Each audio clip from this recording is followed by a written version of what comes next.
Oh my God, you are so emotional. Why do you even care? I just feel like I have to walk on eggshells around you. You are so sensitive. Calm down, relax, calm down. You are such a crybaby. Have you been told that before in your life? Don't worry, me too. Keep watching. Hey ladies, in today's video I'm going to teach you all on how to handle your emotions and why it is so important as you move forward with your life. If you're highly emotional, continue watching this video. But let me tell you this, facts don't care about your feelings.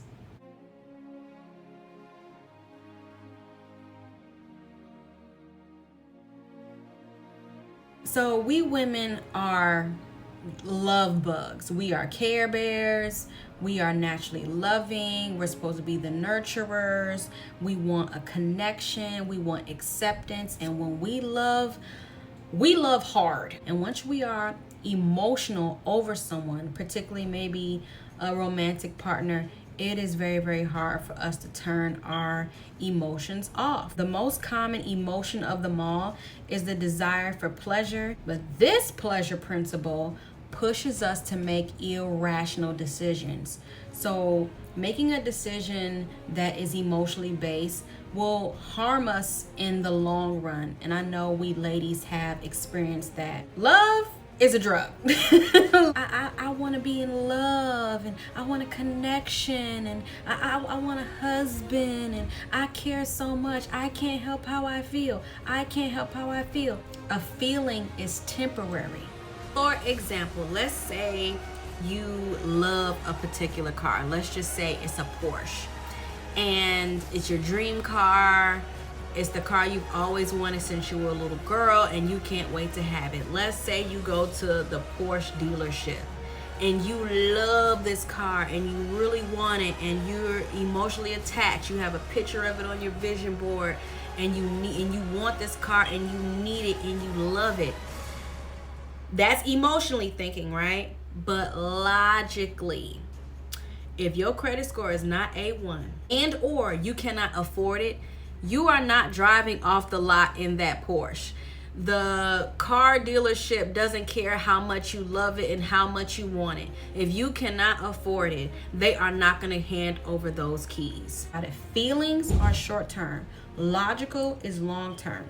Being emotional has been and will always be a downfall. First of all, you look needy.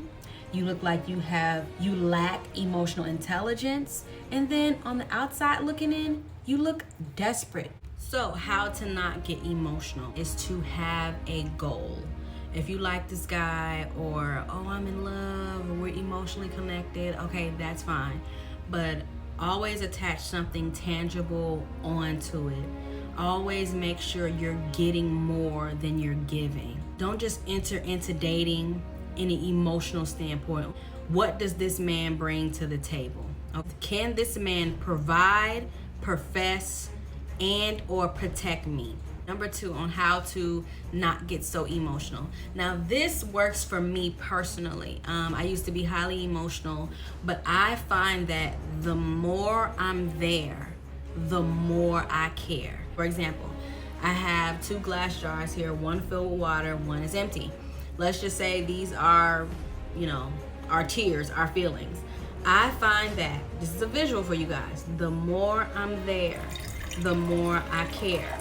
The more you pour into me, the more emotional I become. The more you call, the more gifts I get, the more you tell me what I want to hear, the more emotional I become over time.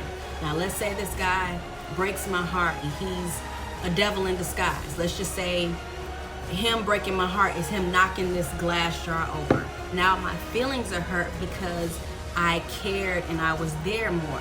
For people that, let's say I met a guy Tuesday and we stopped talking Friday, I don't care because I just met you. I don't know you like that. Whatever. It's really hard to catch feelings for someone you don't know or you haven't given much time, effort, or energy to. But when you sit there and just pour and pour and pour and pour, and then he disappoints you, the chances are I'm way more emotional. So I tend to withdraw my emotions, or I don't care to begin with now when I date. Now we got to move into point 3. You need to truly identify your emotional triggers. Write down on your piece of paper or get a journal or whatever and write down things that bother you. Try to identify, if this thing makes you cry, makes you upset. We got to figure out why and where is this truly coming from. Really identifying what bothers you and why. Never have I ever heard a man say, yeah, I married my wife because she was highly emotional. If you don't learn how to handle your emotions or control them and think logically, let me tell you something. There are people in jail right now or serving a lifelong sentence because they could not handle their emotions. They were not thinking anymore. They acted on impulse. They were moving off feelings. They got angry. They got upset, and boom, they made a decision that affected their life for the rest of their life. There are women right now that are single moms that probably didn't even want to be a mom. But since they were in their emotions and not thinking, now they have to live with this long-term decision. Guys, anger, fear, tears, they hold power. You're emotional over someone or circumstance, you have mentally pedestalized them. And when you pedestalize someone, all they can do is look down upon you. When you put somebody else above yourself, you're saying their needs, their wants, their reactions is way more important than your needs, your wants, your reaction. What bad can come out of putting yourself first? There is no negative consequences for putting yourself first. There is no negative consequences for not caring. Why would you invest all this emotion? And 9 times out of 10, these guys or whoever you're obsessing over, they haven't logically proven to you that they're worth all of that emotion. Guys, I remember when I used to be highly emotional and people would look at me like, they would look at me like this, girl, what are you crying for? It's not that serious, just drop it. Or what's wrong with you? It'll be like it was a turnoff. Or B, they would get away from me. They would get far, far away, like, girl, go on over there with your cloud, or go over there with that crying, or go over there with all of that. Or C, and this is the most evil of them all, they'll have this little smirk on their face. Tears hold power. Like they were like smiling like, yes, I got her. When somebody knows they have access to your emotions, they know which buttons to push, they know they have power over you. So your emotions are powerful. You don't want that power in somebody else's hands like that, because I will guarantee you they're going to use it against you later. The few people that do have empathy for you, they'll eventually say, girl, you know what? It's okay. Stop crying. They would tell me, girl, wipe your tears. Let it go. Be strong. Be strong. Be strong. It's not that serious. Guys, we all have a short time on this earth. And you don't want to waste it on someone who doesn't care about you. What the hell are you getting out of caring about somebody who doesn't care about you? What are you gaining by crying in front of people or overreacting? Trust me, there's no good that comes from that. And I know some of you ladies like, well, I can't help how I feel and I'm just sensitive like that. This takes practice. But with time and practice, you can help how you feel. Just think about it logically. Increase your reaction time. If something or someone made you upset, get distant from them. Turn on Tony Braxton. Let it flow. Because first thing Monday morning, I'm gonna pack my tears away. Like, girl, pack them tears away. You don't need it. Wait it out.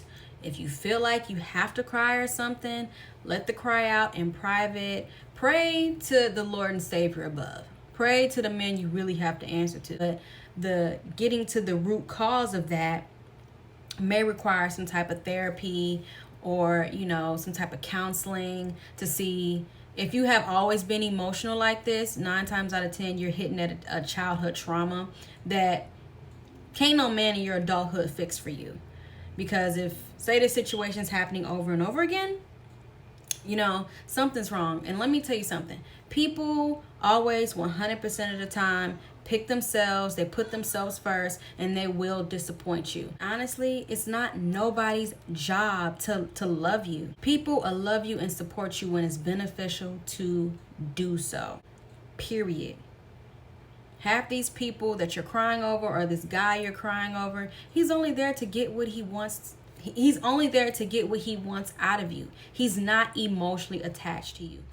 The fourth point I want to make in how to control your emotions is the realization that you're depending on another human being, another piece of flesh, another person who is self-absorbed, that has their own life, their own drama, their own trauma, things that make them upset.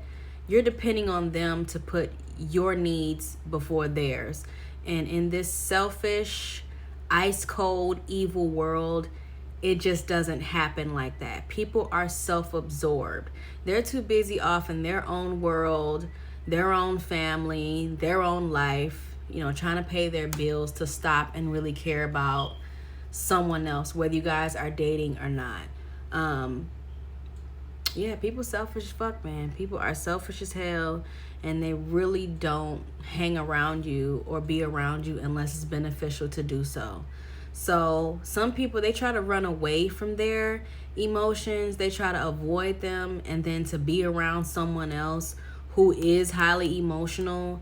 You gotta think, we human beings, our energy is infectious.